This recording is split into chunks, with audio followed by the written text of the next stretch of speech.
Première question que j'ai reçue cette semaine, c'est qu'il y en avait qui n'arrivaient pas à changer certains éléments pour les mettre en pointillés dans le dessin de base. Donc, quand je sélectionne un élément, puis je le mets sur démolition, normalement, il devrait répondre le type de ligne caché 2 qui est inclus dans le calque des cloisons. OK? Donc, s'il y a des éléments qui ne se transforment pas en pointillés, j'ai fait le chemin inverse, là, mais regardez ici les portes. Elles sont bien sur des portes, mais graphiquement, ce n'est pas des pointillés. Je l'ai mentionné souvent dans les cours de DAO, faites attention quand vous jouez avec les propriétés des éléments, puis même dans leur dessin de base, j'ai remarqué que d'emblée, quand on dessinait, bien, regardez dans la zone propriété, peu importe le calque que j'utilise, les lignes vont être en continu. Donc, ça pose problème quand je viens pour faire mon plan de démolition. Pourquoi? Parce que je trace une ligne, puis quand je la sélectionne, je la mets sur le bon calque, mais elle reste en mode continu. Donc, assurez-vous, si vous apercevez qu'il y a des éléments qui ne se transforment pas automatiquement, puis vous voyez les autres, donc il n'y a pas de problème avec l'interface. L'idée, c'est de sélectionner nos objets, puis de vérifier dans les propriétés que ce soit tout du calque, les zones ici. Ce que ça fait, c'est que ça va aller chercher la valeur qu'on a mis dans le calque démolition porte. Et là, il va prendre la valeur que le calque, les propriétés du calque proprement dit. Donc, faites attention à ça. Puis, je le vois, il y en a plusieurs. Là. Vous changez des couleurs, vous changez des types de lignes, mais vous laissez ça actif tout le temps. Ça veut dire que les prochaines lignes que je vais tracer vont comporter ce mode-là. Si vous voulez régler le cas de tout le dessin pour ne pas vous casser la tête, ben, l'idée, c'est d'aller sélectionner toutes nos lignes ici, puis de les mettre du calque. De cette façon-là, tous les éléments qui étaient, donc on le voit ici, là, je vais tout recommencer ça, excusez. Ils ont même des petites erreurs dans leur bloc à eux. Donc, on n'ira pas de façon générale dans ce dessin-là, puisque leur bloc ici est... Bon, mon interface, moi aussi, elle ne marche pas.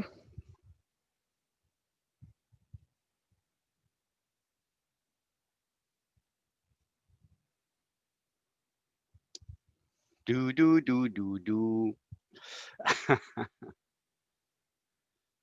OK. Est-ce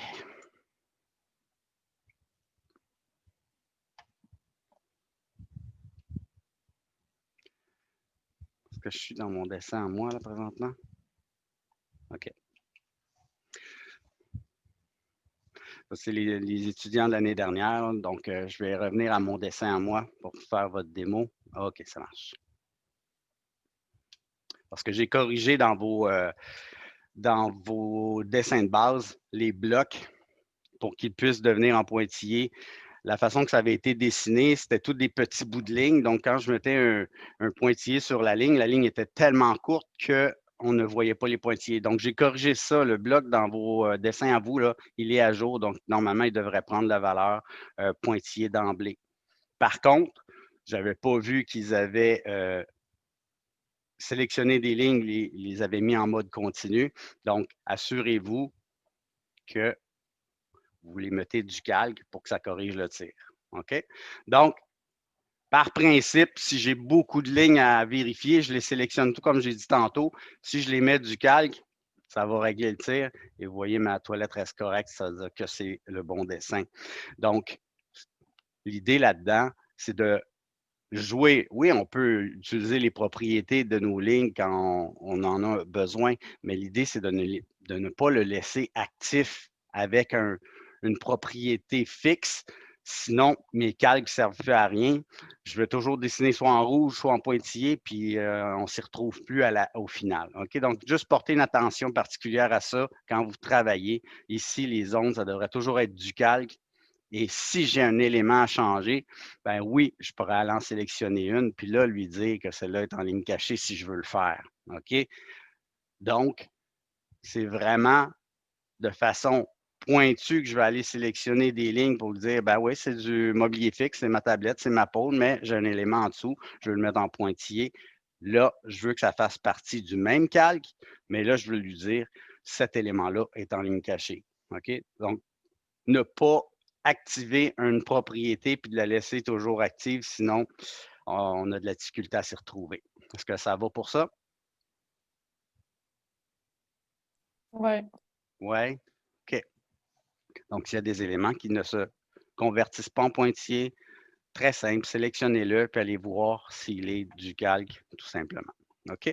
Deuxième chose qu'on m'a fait la remarque, c'est que plus on insère de fichiers en référence externe, plus on a de calques. Donc, notre liste de calques vient s'allonger à outrance. Donc, je veux qu'on apporte un petit correctif dans notre jeu de plan. On a fait, donc ça, je vais le fermer. Je vais l'enregistrer. Je vais revenir à mon jeu de plan à moi. OK, on se rappelle la semaine dernière, donc j'ai fait une modification. Mon fichier doit être rechargé. Ben oui, je vais le faire. Comme ça, mes mises à jour se font. OK. On se rappelle, on a un plan, on avait fait l'insertion de 2 plans pour avoir notre plan de l'existant, puis notre série de plans en bas. L'avantage, c'est que je n'ai pas à me casser la tête quand je fais mon plan de l'existant. Je fais un zoom sur ce plan-là, j'ai rien à faire, tout est beau. L'inconvénient, c'est que ma liste de calques risque d'être très longue puisque je vais avoir une série de calques pour mon plan de l'existant, une série de calques pour mon plan de base, plus mes 127 calques de mon jeu de plan à moi. OK? Donc, si on veut alléger ça, ce qu'on peut faire, je vais vous dire la procédure, en fait, c'est de ne plus avoir ce plan-là. OK? Donc, dans notre tableau des références, on va dire, OK, on va en éliminer un. On va alléger notre dessin. Donc, le plan de l'existant, je vais le détacher. Là, vous allez me dire, ouais, mais dans ma page 100, moi, je fais un zoom sur ce plan-là, donc ma fenêtre va être vide. Oui, c'est vrai, vous avez raison. OK?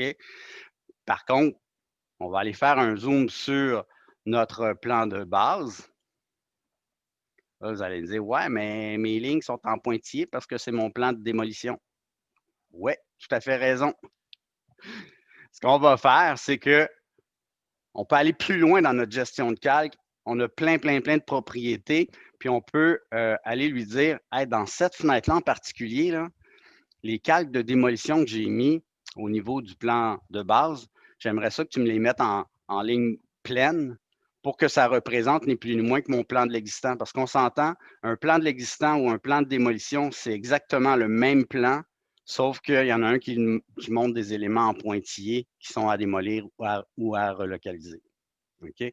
Donc, ça veut dire que dans cette fenêtre-là en particulier, si je viens dans mon tableau des calques, je peux aller voir maintenant, il me reste juste une série de calques pour le plan de base. Le plan de l'existant est disparu. Parfait, tous ces calques, donc ça raccourcit d'emblée mes calques. Puis si je regarde mes calques de démolition dans cette fenêtre-là, ben, j'en ai quand même passablement. Je vais les sélectionner. Donc, je clique le premier, je fais Shift et je clique le dernier. Puis je vais lui dire que dans cette fenêtre-là, puisque je suis sur la mise en page, j'aimerais ça que mes types de lignes de la fenêtre soient en ligne continue. Donc, dans la zone qui est ici, ce que je vais faire, je vais cliquer, puis je vais remplacer mes lignes pointillées en ligne pleine. Donc, graphiquement, si je ferme ça, j'ai maintenant mon plan de l'existant qui vient d'apparaître, puis ça n'a rien changé dans mon autre fenêtre, puisque, à même titre que quand je viens pour gérer ou geler des calques dans une fenêtre, c'est seulement que dans cette fenêtre-là, à condition d'être à l'intérieur. OK? Donc, la procédure me permet à ce moment-là d'avoir un seul et unique plan et convertir mes lignes pointillées en lignes pleines pour que ça corresponde à mon plan de l'existant. Oui, non, peut-être? Oui. Oui, excellent. Le seul inconvénient, c'est que, bon, ça a converti mes lignes, mais évidemment, si j'ai enlevé des hachures, il y a juste ça qui ne s'affichera pas. OK? Donc, c'est normal, puisque dans mon plan de base, je les ai enlevés, mes hachures, pour représenter, en fait, mon plan de démolition. Je n'avais pas le choix de les enlever. OK? Donc, si j'essayais de les allumer, de les éteindre, je ne pouvais pas, puisque c'était le même calque. Donc, la seule contrainte qu'on aurait, c'est de refaire une petite hachure dans les murs existants en utilisant notre calque qu'on a d'emblée dans notre dessin, donc existant, cloison solide. Je viens me faire une petite hachure que je pourrais éteindre quand j'en ai pas de besoin, c'est-à-dire dans toutes les autres fenêtres. Donc, si vous avez des murs existants à remplir, vous les remplissez à même votre dessin, puis vous pouvez, dans les autres fenêtres, les éteindre si vous n'en avez pas de besoin, puisque ce mur-là, on s'entend, il va être démoli puisqu'il est vide présentement. Donc, ça, c'est pour notre gestion de calque. Évidemment, si vous voulez préparer la chose, évidemment, dans ce plan-là, tout ce qui est nouveau, tout ce qui est rajouté dans mes plans subséquents, ben, en fait, ça va être masqué. Donc, prévoyez-le d'avance. Dans cette fenêtre-là en particulier, vous pouvez très bien lui dire, OK, moi, tout ce qui est nouveau, donc même principe que tantôt, je sélectionne mon premier calque, puis je vais jusqu'à la fin de ma liste. Je le sais que dans ce plan de l'existant-là, ces calques-là dans la fenêtre ne seront pas visibles. Si je les éteins tout de suite, je peux même sauvegarder mon état de calque existant à ce moment-là. Ben, si je rajoute quelque chose de nouveau, un nouveau mobilier, etc., ben, ça ne s'affichera jamais là-dedans. Je n'aurai même pas besoin de revenir voir, là. Et je suis convaincu que ce que je vais rajouter ne s'affichera pas. Oui, non, peut-être. Oui. OK. Donc, votre plan d'aménagement, qui est la suite logique dans notre séquence. Je vais aller chercher, aller fermer ça.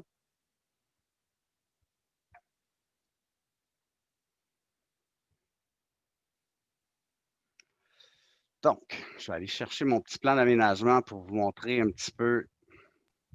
Claude, Oui, le fichier que tu as rajouté là, avec des modifications et tout ça, oui. est-ce que les plans qu'on avait déjà sont bons ou Oui, absolument. qu'on- C'est juste que j'ai rajouté les spécifications de mobilier, là, puisqu'il manquait ça OK, dedans. Ouais. J'ai rien merci. changé au reste. J'ai juste rajouté Parfait. l'info. OK? Faites-vous-en pas, C'est on bon. recommence pas tout, là. OK. Donc, plan d'aménagement, on va, je ne sais pas si vous avez commencé. L'idée, c'est de spécifier le mobilier. Donc, c'est pour ça que j'ai mis les fiches techniques. L'idée là-dedans, puis ça, dans le protocole, c'est spécifié, hein, chaque plan, la règle de base, c'est que si j'illustre quelque chose ou je viens dessiner quelque chose, il faut que ça soit décrit. Donc, au plan d'aménagement, on s'entend, on voit tout le mobilier, on voit toute la plomberie, on voit tous les équipements. Donc, on va avoir à décrire tous les éléments de mon projet. OK? Donc, tout ce qui est plomberie, on devrait avoir une section pour ça, donc la section sanitaire, qu'on va retrouver, on le sait, sur notre plan de démolition aussi éventuellement. Donc, moi, sur mon plan d'aménagement, là, c'est une grande liste d'épiceries finalement, puis on va avoir à les regrouper. OK? Donc là, eux avaient une plus petit format de page. Donc, c'est pour ça qu'il manquait de place un petit peu. Nous, on a un 24-36, donc on a la place suffisamment pour vraiment tout mettre à l'intérieur. L'idée, c'est de regrouper les infos par pièce, par type d'élément. OK? Donc, on va avoir une section équipement. Donc, tout ce qui est équipement, on peut les mettre tout ensemble, puisque c'est vraiment une rubrique particulière. Dans le fichier de départ, dans les légendes d'aménagement, vous avez déjà un bloc de texte qui ressemble passablement à ça, vous venez juste éditer, vous recopiez cette section-là le nombre de fois que vous avez besoin. L'idée, c'est de faire des regroupements. OK? Donc, si vous avez 5-6 équipements, ben, je vais faire 2 colonnes au besoin, mais c'est vraiment toujours les mêmes blocs de texte qu'on vient répéter, puis on vient mettre les informations dedans.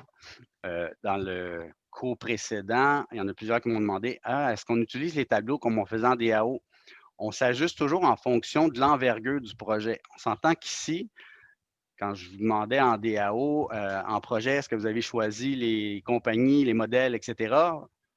Tout le monde me répondait non, et c'est pour ça qu'on utilisait un tableau pour donner à tout le moins l'information, donc le type d'éléments, les dimensions. Vous n'aviez pas fait de recherche du tout ou presque. Ben, dans ce cas-ci, on vous donne des fiches techniques, puis on a vraiment les numéros, les modèles, la compagnie, le fini, etc., et les dimensions. Donc, c'est pour ça qu'on va utiliser le mode plus sous forme de texte à ce moment-là. Sinon, ça nous donnerait un tableau beaucoup trop grand. Donc, on va utiliser cette méthode-là pour ce type de projet-là. OK? Claude, Oui. moi, dans le fond, j'ai comme modifié mon tableau, puis j'ai tout rempli les légendes. Est-ce que tu veux que je le refasse de cette manière-là ou c'est correct? Ben, en fait, ben, l'idée, c'est d'avoir, ouais, il voulait les regrouper. Bon, c'est ce qu'il demandait, en fait, c'est d'avoir des sections vraiment par pièce, donc ça te prendrait des tableaux, un tableau par pièce finalement, un tableau par type d'équipement ou par type de sanitaire. Ben, vois si tu peux les regrouper. Je ne veux pas que tu recommences tout, évidemment, c'est déjà tout fait. Donc, les spécifications du mobilier, vous les aviez, vous, dans votre baluchon? Ben, je l'ai faite hier, fait que je Ah, OK, l'avais. OK. Excellent. OK. Ben, écoute, Euh, moi, ça ne me oh, dérange pas, mais l'idée, c'est vraiment que tu aies vraiment par pièce les éléments, puis on les regroupe de cette façon-là. Ben, ils sont en ordre, dans le fond. Donc, ils sont comme en pièces déjà, mais je peux juste mettre comme une spécification salon, puis coin lecture bureau. Ouais, OK. Tu sais, Parfait, merci. le tableau, tu peux le recopier le nombre de fois que tu veux. Tu pourrais même les séparer si tu voulais. Hein? Tu n'as pas à retaper tout. Tu fais juste effacer les sections que tu n'as pas de besoin, puis tu mets un titre à ton tableau, hein, coin lecture, bureau, etc. là. Parfait, merci. OK? Très bien. Donc, j'ai une question pour oui, toi, Claude. oui. Excuse-moi, mon Internet n'est pas très bon ce matin, fait que je ne sais pas si tu l'as dit, mais est-ce qu'on a les équipements pour les spécifications? Dans voyons, dans le bloc ou dans le PDF spécification mobilier, les équipements sont inclus dedans. Ah, OK. Ouais. C'est bon. Ben, j'ai juste pas vu laveuse sécheuse. Là. En fait, c'est des superposés dans ce cas-ci. Là. Normalement, ils sont là dans les équipements, oui. Ah, OK, c'est bon. Merci. OK. Donc, si ce n'est déjà fait, on va utiliser la méthode qui nous préconise. Dans les bureaux, on s'ajuste toujours en fonction de l'envergure du projet, puis on s'assure qu'au final, l'information se retrouve sur nos plans, puis que ça soit parfaitement lisible, puis bien regroupé. Donc, ça, c'est les principes de base. Là. Tout ce que je dessine dans mon plan doit être facilement retraçable et identifiable à l'aide de légendes, à l'aide de tableaux. Bon, on s'ajuste en fonction de ce qui va être le plus efficace. Donc, dans ce cas-ci, ils ont préconisé cette façon de faire-là. Donc, même principe pour les sanitaires, bien qu'ici, ils ne l'avaient pas fait, il faut vraiment avoir les specs de tout ce qu'on retrouve sur notre plan d'aménagement. Au niveau du bloc, j'ai dans Intranet, là, vous savez, en DAO, je vous avais fait un petit bloc pour du texte éditable, donc un bloc à muni d'attributs. Ben, c'est ça que vous pouvez utiliser, évidemment, pour l'insérer. Donc, dans Intranet, PDEX1, symbole mobilier, vous allez le chercher, vous l'insérez, comme on faisait en DAO. Est-ce que ça va pour le plan d'aménagement? Oui. Oui. OK. Bon. Par la suite, au cours 2, je vous ai remis un petit fichier coupe de mur type.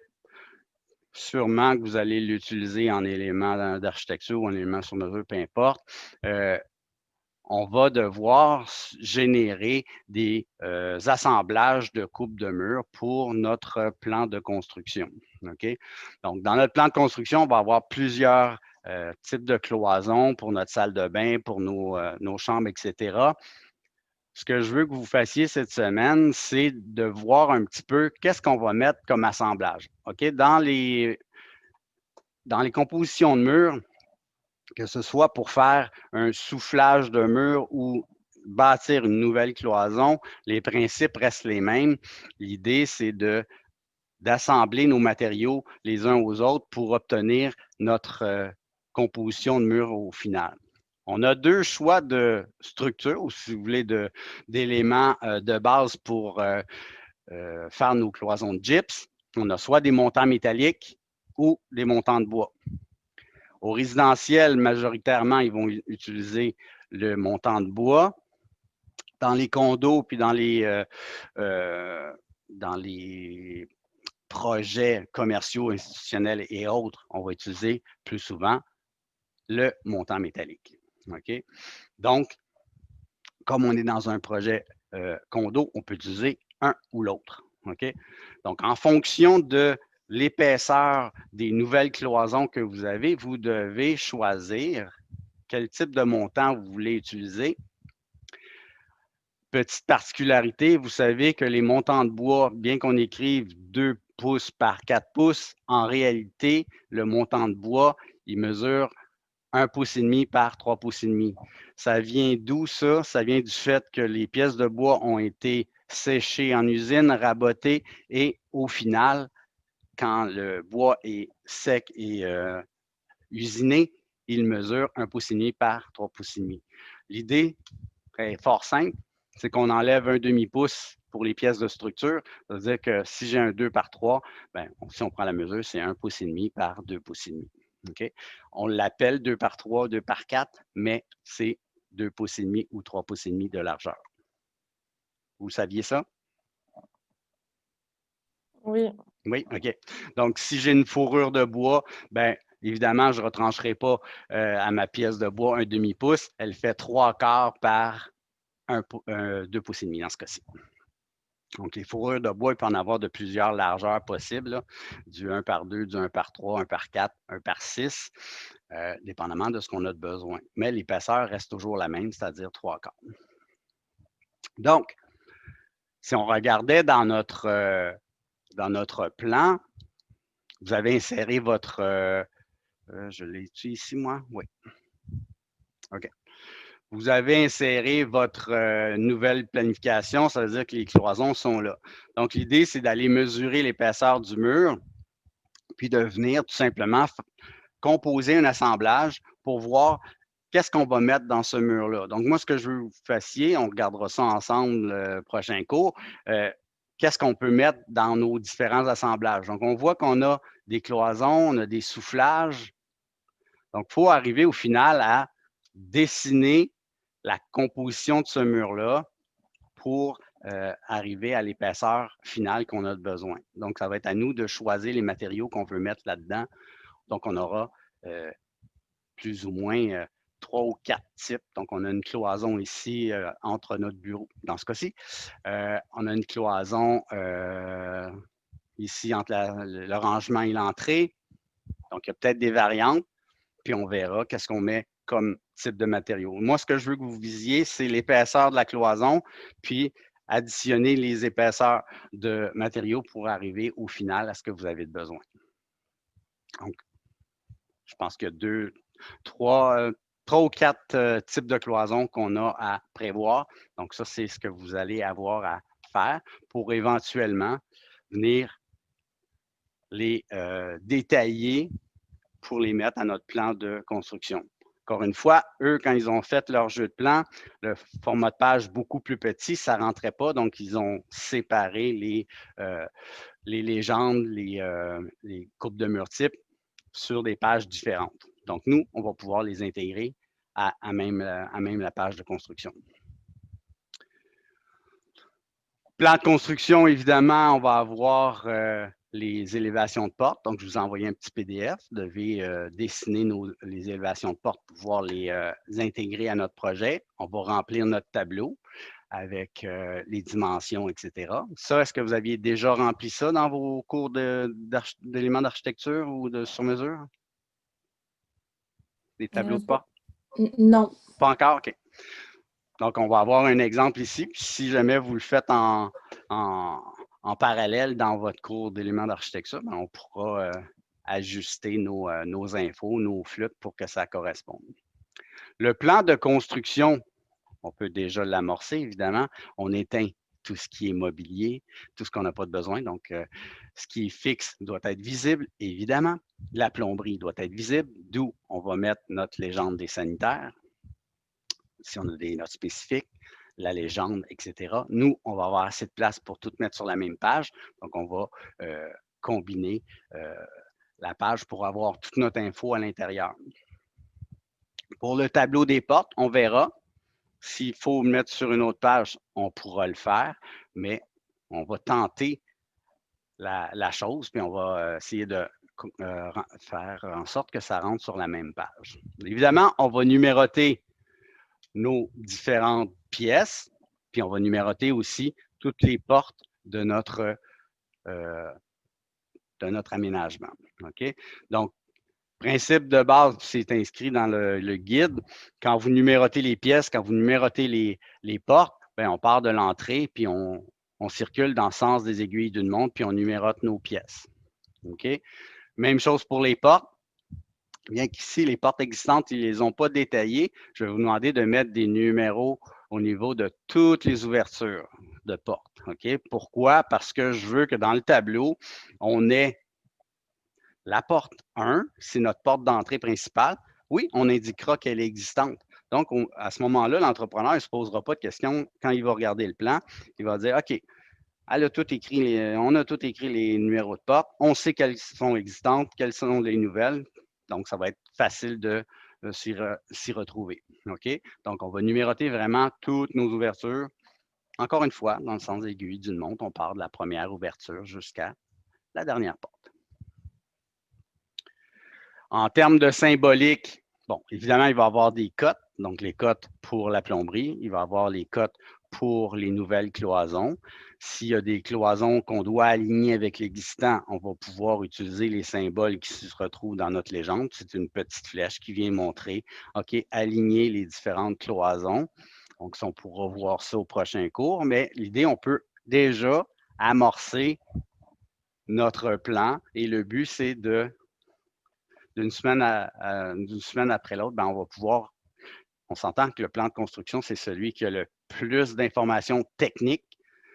Plan d'aménagement, l'information texte, c'est lui qui est c'est lui qui est le plus complet en termes de texte, puis de spécifications de mobilier, etc. Plan de construction, c'est vraiment au niveau technique d'installation, de construction. Donc, on va avoir plus d'informations techniques là, par rapport à la nouvelle construction. Vous voyez qu'on a mis les types de murs, donc les différents types de murs, c'est ce que je veux qu'on commence à penser, qu'est-ce qu'on met dans nos murs. Il faut voir les compositions, puis on va vraiment y aller de façon très, très spécifique. On va vraiment mentionner, puis on va faire les légendes pour ça, à même notre plan de construction. Oui, dis-moi. Toutes les légendes là, soit de mobilier ou de porte ou quoi que ce soit, est-ce qu'on le met sur le plan de base qui est en lien, qui est attaché ou on le met direct sur notre image? On le met directement dans notre jeu de plan à nous. Okay. Tout ce qui est fait partie du plan de base, c'est vraiment les éléments existants et démolition, dans le fond. Puis tout le reste, tu vois, là, les couleurs qui sont en highlight, c'est vraiment ce que j'ai rajouté dans mon jeu de plan à l'aide des calques qui sont inclus dans notre gabarit. OK? Donc, tout ce qu'on rajoute, là, ça va vraiment être dans ce dessin-là et non pas dans le plan de base. C'est une bonne question parce que j'ai eu la remarque, puis il y avait une étudiante qui avait eu de la difficulté avec le plan d'aménagement. Ben, elle avait inséré le plan d'aménagement dans le plan de base, puis là, elle n'arrivait pas à gérer ses calques et elle m'éteint les trucs. Donc, vraiment, le plan d'aménagement, là, ça va dans notre jeu de plan à nous. OK. Donc, vous avez quand même passablement de job, à moins que ce soit déjà fait. Le plan d'aménagement est quand même assez exhaustif. Vous avez quand même pas mal de textes à gérer, à placer. Donc, ça, c'est une bonne partie du cours aujourd'hui. Deuxième partie, vérifier en fonction des épaisseurs, faire votre composition de mur, essayez de voir qu'est-ce que vous pouvez mettre. Faites-vous-en pas, là. Ça, il n'y a pas de. Encore une fois, là, l'idée, c'est que vous vous penchiez un petit peu là-dessus, puis vous réfléchissiez à ce que vous voulez avoir dans vos cloisons. C'est relativement des cloisons qui restent simples, mais on va les regarder ensemble. Faites-vous-en pas, là. Je vous laisse pas tomber. Vous avez les élévations de porte à dessiner pour qu'on puisse les inclure dans la phase de construction. Puis, sinon, numéroter toutes les pièces. Les numéros de pièces, et on en a besoin sur tous les plans, donc ça nous le prend aussi dans notre plan d'aménagement. Donc, c'est un calque qui va rester toujours allumé, cet élément-là. Puis, on verra quelle information on va ajouter à notre numéro de pièce. Si le cœur vous en dit, évidemment, il va falloir calculer les superficies. Donc, vous pouvez déjà commencer à faire ça pour pouvoir rentrer nos valeurs. Donc, éléments préparatoires, calculer les superficies, dessiner les portes, numéroter vos pièces et portes et penser à la composition de vos murs. Je pense que c'est déjà pas mal pour le cours aujourd'hui. Hein. Qu'en pensez-vous? Est-ce que tout ça, c'est pour la remise d'aujourd'hui? Ce n'est pas pour la remise d'aujourd'hui. Si je suivais le plan cours encore une fois, il faudrait remettre la phase préliminaire aujourd'hui. Je ne pense pas qu'on soit prêt. Hein?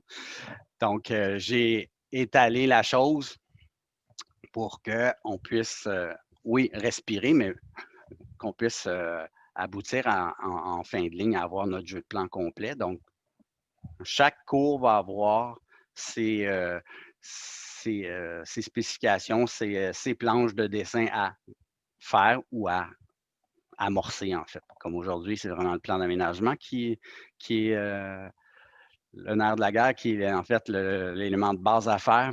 Puis après ça, le plan de construction pour qu'on puisse pas mal le terminer le prochain cours. On a-t-il une remise aujourd'hui?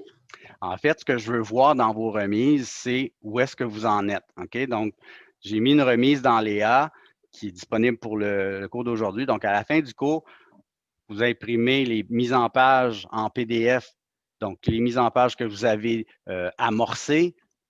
Encore une fois, ce n'est pas un jugement que je porte. Je veux juste voir s'il y a des lacunes ou des trucs qui ne fonctionnent vraiment pas. Je vais être au courant au fur et à mesure. Comme ça, ben, je vais pouvoir vous guider le plus rapidement possible pour ne pas traîner ça jusqu'à la fin. Donc, faites-vous-en pas. Il n'y a pas de note attribuée à ça, mais je veux juste voir. À titre de chargé de projet, dans les bureaux, c'est comme ça qu'on fonctionne. À chaque fin de journée, on fait un wrap-up de ce qu'on a fait durant la journée. Le chargé de projet regarde ça, puis s'il y a des commentaires, des insultes ou autres, ben on les fait en groupe, puis on peut rectifier le tir tout de suite pour ne pas traîner justement les erreurs jusqu'à la fin. Est-ce que ça vous va? Oui, je voulais juste savoir, la pièce 101, là, c'est quoi qui est écrit? La pièce 101. Je vois ça. Ah, OK. Salle de lavage. C'est parce que je voyais juste ça de loin, puis je comprenais. Ah, OK. C'est bon. Ils ont fait l'abréviation SDL. OK.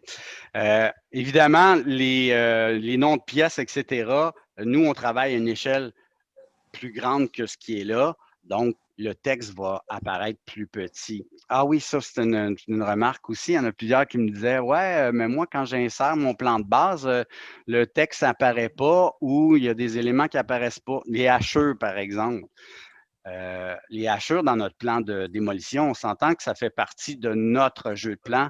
Vous dessinez par-dessus, vous utilisez les calques de démolition pour faire les zones de plancher à démolir, par exemple.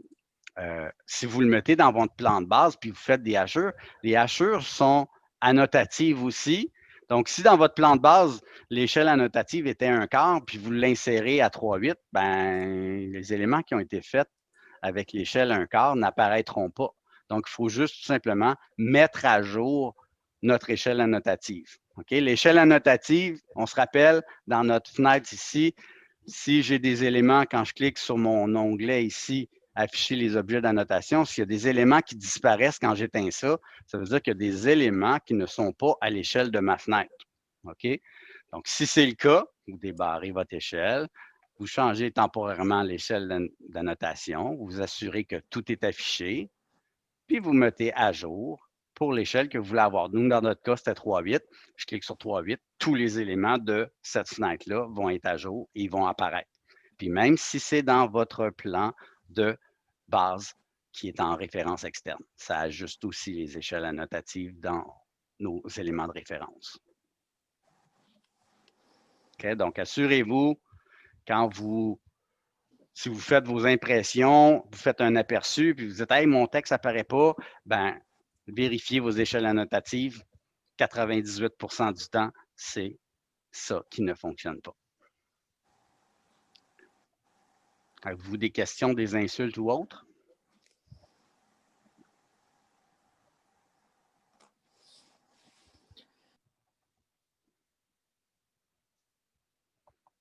Non? Ça va super bien. Donc, je vous laisse travailler. Je reste en arrière-plan pour répondre aux questions. Donc, ça va être un petit peu ce principe-là qu'on va utiliser. Donc, cours par atelier, début de cours plus ou moins long en termes de directives. Donc, je fais un wrap-up de ce qu'on a à faire aujourd'hui. Je vous laisse travailler. Je reste en arrière-plan pour répondre aux questions s'il y a quoi que ce soit. Est-ce que ça vous va? Oui. Oui. Oui, excellent. Donc, lâchez pas, gardez le sourire, puis j'espère qu'on va se croiser en présentiel session prochaine. Donc, je croise les doigts.